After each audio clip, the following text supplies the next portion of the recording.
Hi, and welcome back to Ask a Pennsylvania Dutchman. My name is Chris LaRose, and this here is Douglas Maidenford, our resident Pennsylvania Dutchman. What you thinking, Doug? I'm not thinking much these days. All right, well... It doesn't do you any good. Yeah, I guess you're right. That's kind of zen, you know. That's it. I'm zen. Yeah. Now say it with a Dutch accent. I'm 10. 10. All right. That sounds like I'm 10. Yeah, well. You're ready for a question, Doug? I'm always ready for All a right. question. I love that people actually take time out of their busy day to send us questions. Who does that? Well, who did it this time? Apparently, Sue Gaugler of Pittsburgh, Pennsylvania says a question. Sue Gaugler. That's a good Pennsylvania Dutch last name. I wonder if her relatives are from Gauglersville. That's a real place. It wonders me that, too. It wonders me. All right. So what's she want to know? Sue wants to know, what is the role of a totally non-PA Dutch spouse to ensure the family keeps the culture alive? I make shoe fly pie, AP cake, funnel cake, and egg beat reds. That's what our kids call them. We have Scrapple in the house after travels back east. I'd say she's already doing it. I wouldn't know what else to do. I think you're 10 out of 10 nailing it. It's not just food, of course, but food goes a long way. So she must have married into a Pennsylvania Dutch. Smart woman. Smart woman is right. Yeah. She won the lottery. And now she's concerned. And not only is she from outside the culture, she understands the importance of maintaining this culture of what I would assume would be her husband. That's or how her you know spouse. she's a keeper, too. Because she understands. She understands that it's important to pass this stuff down to her kids. Sue, I want to applaud you. Yeah. Holy because cow. not every spouse would do that. That's a big deal. That's love. It's more than love. You know, it isn't just love. There's something bigger than that. There is. What is it? I don't know. But you know, I think in the Greek language, there's like 7 different words for love, and they all have like a different meaning. Like there's familial love, there's love of friendship, like friendly love. There's love of sauerkraut. There's all these. Anyway, one of those 7 loves is where Sue is on the scale. But I don't know my biblical Greek. I know agape. Agape love is like there's nothing greater than that. That's like. So, maybe this is agape love. I don't know. But think about it. I mean, because it takes work. So they come back east to visit family. They load up the car with chips, meat.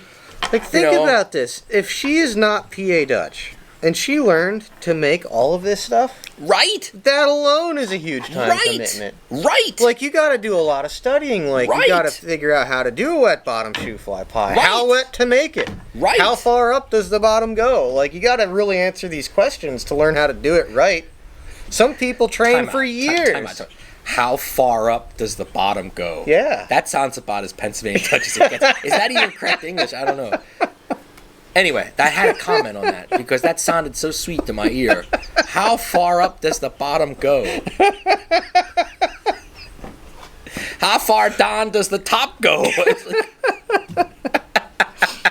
Oh, that was good. You're right. I got distracted. You're absolutely right. Like it takes it. It's love. It is truly love. I mean, you're right. It is something bigger than love too. It's like divine. Well, I don't know if I mean, divine's pretty strong, but you know, I'm gonna give a shout out to Mrs. Maidenford right now, because when she married me, she knew what she was getting into, and there were people that told her for sure. Are you sure you want to do this? But she knew how important, because she didn't grow up in the culture like I did. During the wedding, do you think people were raising their hands? You were there. If they're don't you remember? If there's a reason that they should not be wed, and you're like, well, he's PA Dutch, and you don't know what you're getting into. Trust me, everybody that had beef talked to her before the wedding. She was forewarned, for sure, and she still decided to go through with it. But anyway. She's been on the YouTube channel before. You can check out we did some videos on how we've raised our kids bilingual, but this is what I'm getting at. She understood the importance of and the value of passing this culture that is mine on to our children. And she went above and beyond what any spouse would have to do. She supported me when we were raising these kids bilingually when they were little babies, and I was only speaking Pennsylvania Dutch to them, and when they were kids. And the fact that we do these videos and we cook and eat all these foods in our house, she could have easily said no. You know? Yeah. And Sue's in the same boat. Sue could be like, this isn't, I'm not Pennsylvania Dutch. I don't get it. Why do I have to do this? That would be a hard thing to say no to, because you get a lick of a red beet egg and you're all in, Yeah, but surprisingly, it doesn't affect everybody the same way. I know that's hard for us to believe, but just like Scrapple, there's people out there that don't like it. Whatever. They're wrong.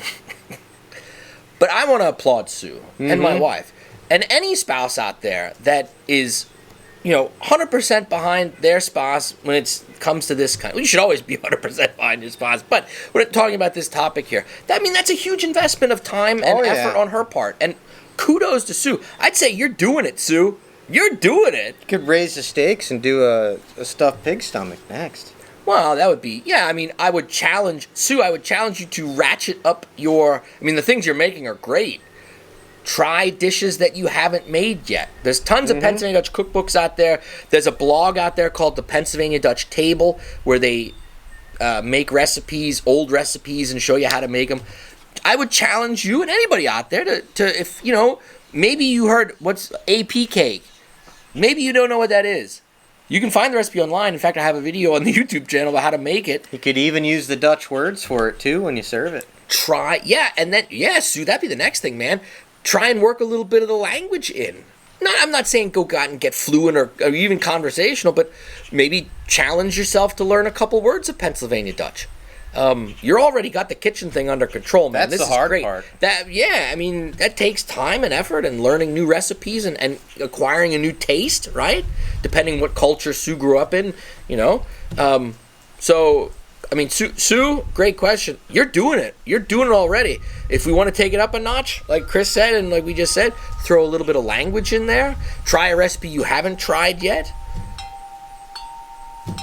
Take your next family vacation to some Pennsylvania Dutch festival back east. You're out there in Pittsburgh. That's not that far. Yeah. I think we answered that one for you. Kudos to you, Sue. Yeah, kudos to Sue. Yeah, absolutely. Everybody hit the like and subscribe in honor of Sue. Give Sue a thumbs up now. That's exactly right. Please do that.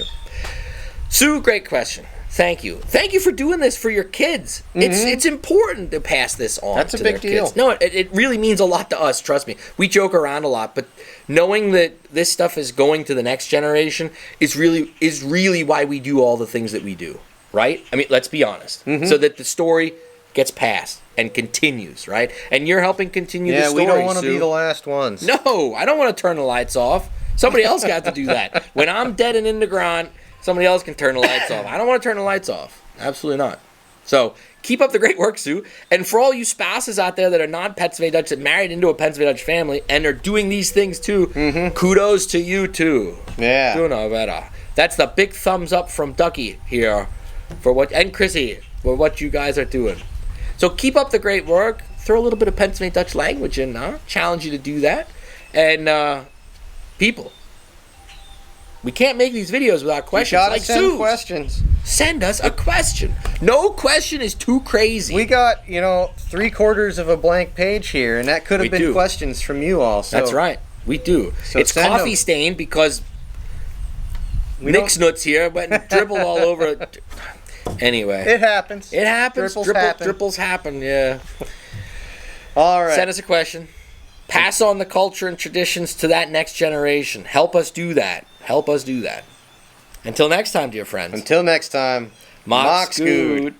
If you have a question, you have to email us at info@padutch101.com.